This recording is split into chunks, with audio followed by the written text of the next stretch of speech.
ಇದು ಬ್ರಿಟಿಷರ ಕಾಲದ ಆಳ್ವಿಕೆಯಲ್ಲಿದ್ದ ಹುಣಸೂರಿನ ಒಂದು ಅರಮನೆ. ಹೇಗಿದೆ ನೋಡಿ. ಇದ್ರ ಬಗ್ಗೆ ಹುಣಸೂರವರು ಯಾರು ತಿಳಿದಿದ್ರೆ ನೋಡಿ ಹೇಳಿ. ಏನಾರ ಗೊತ್ತಿದ್ರೆ ಕಮೆಂಟ್ ಸೆಕ್ಷನಲ್ಲಿ ಕಮೆಂಟ್ ಮಾಡಿ. ಯಾವ ಥರ ಇದೆ ನೋಡಿ ಈ ಅರಮನೆ.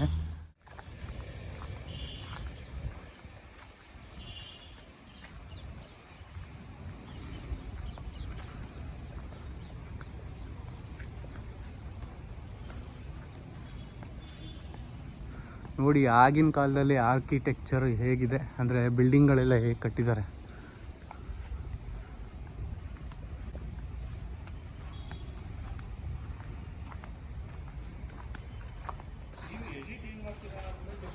ಹಾಂ ಸರ್.